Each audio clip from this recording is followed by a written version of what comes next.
나는 분명히 잘해줬는데 그런데 돌아온 건 뭐였나요? 오늘 이 영상을 만든 이유는 여러분이 나쁜 사람을 만난 것도 어리석었던 것도 아니라는 걸 말하고 싶어서입니다. 여러분은 그저 착했고 진심이었고 관계에 최선을 다했습니다. 그 마음은 잘못이 아닙니다. 앞으로도 그 마음을 버릴 필요가 없습니다. 다만 한 가지가 빠져 있죠? 착함에 이것이 더해질 때 비로소 사람들은 당신을 함부로 대하지 못합니다. 그렇다면 어떻게 해야 착하면서도 호구가 되지 않을 수 있는 것일까요?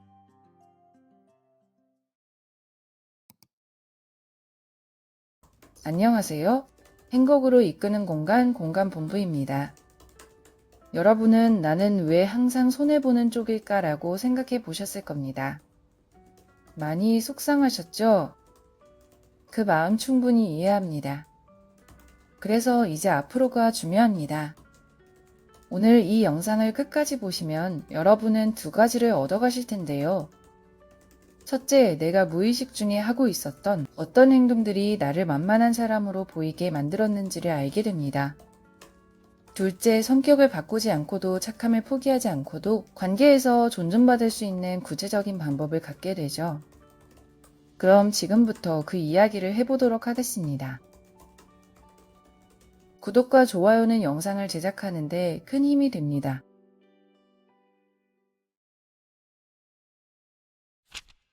호구처럼 보이기 쉬운 행동 3가지. 1. 거절을 못하고 항상 수락한다. 항상 수락하는 사람은 배려하는 사람이 아니라 만만한 사람으로 인식되기 쉽습니다.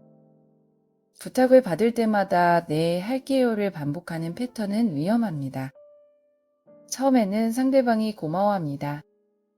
두 번째도 고마워합니다. 하지만 3번, 4번, 10번이 반복되면 어떻게 될까요? 이제 그게 당연시됩니다. 기대치가 생기고 어느 순간 당신이 거절하면 오히려 상대방이 섭섭해하는 모순적인 상황이 만들어집니다. 심리학에서는 이것을 경계의 부재라고 설명하는데요. 내가 할 수 있는 것과 없는 것 사이에 선이 없으면 상대방이 그 선을 마음대로 정하게 됩니다. 더 심각한 건 항상 수락하는 사람은 어느 순간부터 의견 없는 사람으로 인식된다는 점입니다. 선호도도 없고 기준도 없는 사람에게 사람들은 친밀감을 느끼기도 하지만 동시에 존중감은 점점 줄어듭니다. 존중은 기준이 있는 사람에게 생기는 감정이기 때문입니다. 2. 자신의 생각과 감정을 표현하지 않는다. 내 생각을 말하지 않는 것은 상대방에게 나를 알 기회 자체를 주지 않는 것과 같습니다. 나는 괜찮아. 아무거나 다 좋아. 별거 아니에요. 이 말들이 습관이 된 분들 계신가요? 처음엔 상대방을 배려하는 마음에서 나온 말이지만 이 패턴이 반복되면 상대방은 2가지 방식으로 해석하게 됩니다. 첫 번째는 이 사람은 의견이 없다이고 두 번째는 이 사람은 내가 뭘 해도 괜찮은 사람이다입니다. 관계에서 이 2가지의 인식이 자리 잡으면 상대방은 점점 자기중심적으로 행동하게 됩니다. 표현하지 않은 감정은 사라지지 않고 쌓이게 됩니다. 작은 불편함이 쌓이고 사소한 섭섭함이 쌓이고 말하지 못한 불만이 점점 쌓이죠. 그렇게 오랜 시간이 지나면 어느 순간 갑자기 폭발하게 됩니다. 아무것도 아닌 일에 크게 화를 내거나 갑자기 관계를 끊어버리는 극단적인 방식으로 나타나는데요. 상대방은 영문을 모르고 당신만 억울해지는 구조가 반복됩니다. 3. 과하게 베풀고 속으로 기대한다. 조건 없이 주는 척하지만 사실은 조건이 있는 것, 그 어긋남이 관계를 서서히 망가뜨립니다. 상대에게 진심으로 잘해줍니다. 먼저 연락하고 먼저 맞춰주고 더 많이 챙기죠. 하지만 마음 한편에는 이런 기대가 자리 잡고 있습니다. 이 정도 했으면 알아주겠지. 나한테도 잘해주겠지. 문제는 그 기대를 상대방에게 말하지 않는다는 점입니다. 계산적으로 보일까봐 야박하게 보일까봐 말을 참습니다. 말없이 퍼주고 말없이 기다리죠. 그러나 상대방은 그 기대를 모릅니다. 인간의 뇌는 반복되는 자극에 적응하도록 되어 있는데요. 처음에 감동했던 것도 계속 반복되면 기본값이 되어버리죠. 생일에 선물을 처음 받았을 때의 감동과 10번째 받았을 때의 감동이 다른 것처럼 당신의 배려도 시간이 지날수록 당연한 것이 됩니다. 이 상황이 반복되면 당신 안에 만성적인 분노와 억울함이 쌓이고 결국 관계 자체가 지쳐버리게 됩니다. 지금까지 3가지 행동 패턴을 살펴봤는데요. 공통점이 보이시나요? 거절을 못하는 것, 표현을 안 하는 것, 말없이 기대하는 것. 이 3가지는 모두 기준의 부재에서 나오는 것입니다. 기준 없는 착함은 소모됩니다. 기준 있는 착함은 지속됩니다. 그리고 기준 있는 착함만이 상대방의 진심 어린 존중을 만들어냅니다. 그렇다면 이제 어떻게 해야 할지 구체적으로 이야기해 보겠습니다. 호구가 되지 않기 위한 행동 3가지. 1. 부드럽지만 명확하게 거절한다. 많은 분들이 거절을 어려워하는 이유가 있습니다. 상대방이 상처받을까봐, 관계가 나빠질까봐, 이기적인 사람으로 보일까봐 그렇죠. 그런데 여기서 중요한 사실 하나를 알아야 합니다. 거절은 관계를 망치는 것이 아닙니다. 제대로 된 거절은 오히려 관계를 더 건강하게 만듭니다.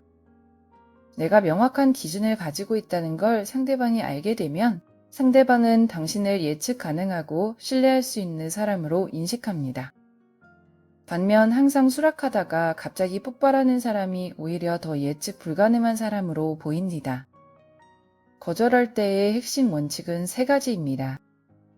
이유는 간결하게, 사과는 하지 않기, 목소리는 차분하게인데요. 바로 적용할 수 있는 문장으로는 이런 것들이 있습니다. 직장에서는 오늘은 마감 업무가 있어서 어렵고 내일 오전에 드려도 될까요? 친구에게는 지금 내 상황이 여의치 않아서 이번엔 어렵겠어. 금전 요청에는 지금 내 상황에서는 어렵겠어. 미안해. 이 한 문장으로도 충분합니다.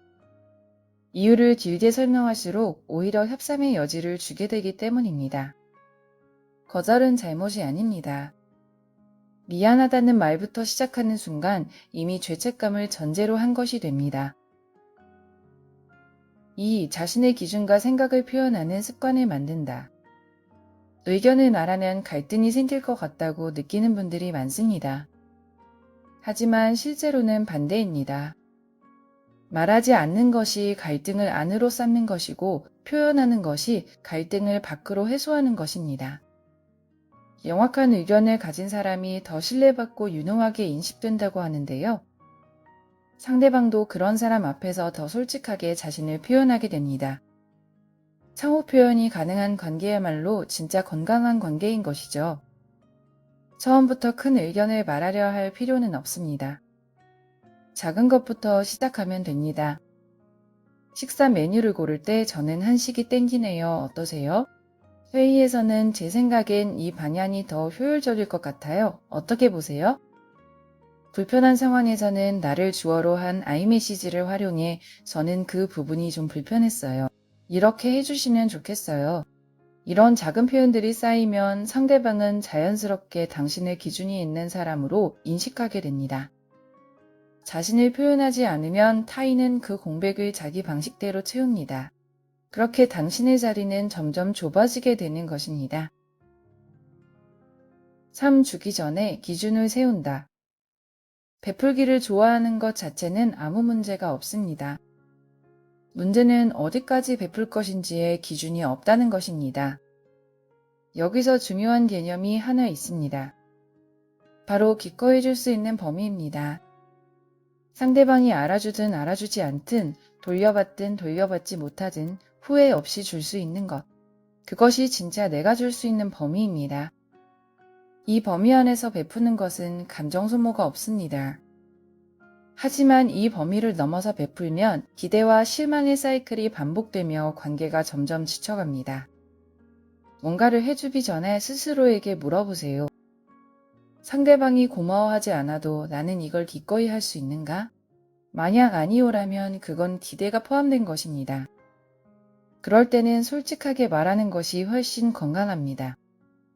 이건 해줄 수 있어. 대신 나도 이런 부분에서는 너의 도움이 필요할 때가 있어. 이게 계산적인 게 아닙니다. 이게 정직한 것입니다. 정직한 관계만이 오래갑니다. 모든 관계에서 똑같이 베풀 필요 없습니다. 나를 존중하는 사람에게 더 줄 수 있어야 관계가 지속됩니다. 현실에서의 적용 방법. 첫째, 직장에서의 적용. 상사나 선배에게 거절하는 것이 특히 어렵습니다. 관계가 불이익으로 이어질 것 같은 두려움이 있기 때문입니다. 하지만 여기서 생각해 볼 게 있습니다. 항상 수락하는 사람과 명확한 기준을 가진 사람, 장기적으로 어느 쪽이 더 신뢰받을까요? 대부분의 리더들은 자기 의견이 있고 기준이 명확한 사람을 더 신뢰합니다. 단, 거절의 방식이 중요합니다. 이유를 명확히 하고 대안을 제시하는 방식의 거절은 오히려 전문성을 보여주는 기회가 됩니다. 둘째, 친구 관계에서의 적용. 오랫동안 이어온 우정일수록 패턴을 바꾸는 게 어렵습니다. 갑자기 달라진 것처럼 보일까봐 불안할 수 있습니다. 이럴 때는 급격하게 바꾸려 하지 말고 조금씩 바꿔나가는 것이 중요합니다. 한 번씩 의견을 내고 가끔 거절해보는 것. 이 작은 변화들이 쌓이면 관계가 서서히 재조정됩니다. 셋째, 가족관계에서의 적용. 가족관계는 가장 어렵습니다. 오랜 역할과 기대가 이미 고착화되어 있기 때문입니다. 그리고 가족에게 기준을 세우는 것에 대한 죄책감도 큽니다. 하지만 생각해 보세요. 당신이 소진되고 지쳐있는 상태로 가족을 돌보는 것과 당신이 건강한 상태로 가족을 돌보는 것. 어느 쪽이 가족에게 더 이로울까요? 자신을 돌보는 것은 이기심이 아닙니다. 지속 가능한 관계를 위한 필수 조건입니다. 그렇다면 내가 처음 변화하고자 할 때 느끼는 불안감은 어떻게 관리해야 할까요? 처음으로 거절을 했을 때, 처음으로 의견을 냈을 때, 처음으로 기준을 세웠을 때 분명히 불편함이 올 겁니다. 상대방이 섭섭해할 수도 있습니다. 그 불편함이 내가 뭔가 잘못하고 있다는 신호처럼 느껴질 수 있습니다. 하지만 이 사실을 알고 있어야 합니다. 불편함이 온다는 것은 변화가 일어나고 있다는 증거입니다. 오랫동안 굳어진 패턴이 바뀌려면 일시적인 마찰이 생기는 게 자연스럽습니다. 이 불편함은 당신이 잘못하고 있다는 신호가 아니라 성장하고 있다는 신호입니다. 그리고 여기서 중요한 걸 기억하세요. 당신이 기준을 세웠을 때 관계를 완전히 끊거나 극도로 부정적으로 반응하는 사람이 있다면 그 관계는 원래부터 당신의 기준 없음을 전제로 유지되고 있던 관계의 가능성이 높습니다. 건강한 관계는 당신의 기준을 이해하고 존중하기 때문입니다. 여러분은 오늘의 이야기가 어떠셨나요? 우선 여러분은 충분히 좋은 사람이었다는 것을 말씀드리고 싶습니다. 관계에 너무 진심이었고 그 마음이 절대 어리석었던 게 아니었죠. 다만 이제는 한 가지를 더 하셔야 하는데요. 여러분의 착함은 유지하되 기준을 더하는 것, 그게 전부입니다. 기준 없이 착한 사람은 소모됩니다. 하지만 기준이 있는 착한 사람은 오래 빛납니다. 여러분은 충분히 존중받을 자격이 있습니다.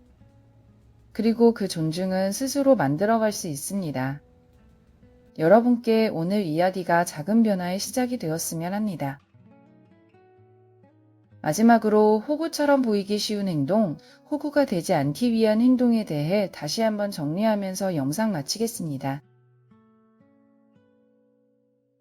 호구처럼 보이기 쉬운 행동 3가지. 1. 거절을 못하고 항상 수락한다. 2. 자신의 생각과 감정을 표현하지 않는다. 3. 과하게 베풀고 속으로 기대한다. 호구가 되지 않기 위한 행동 3가지. 1. 부드럽지만 명확하게 거절한다. 2. 자신의 기준과 생각을 표현하는 습관을 만든다.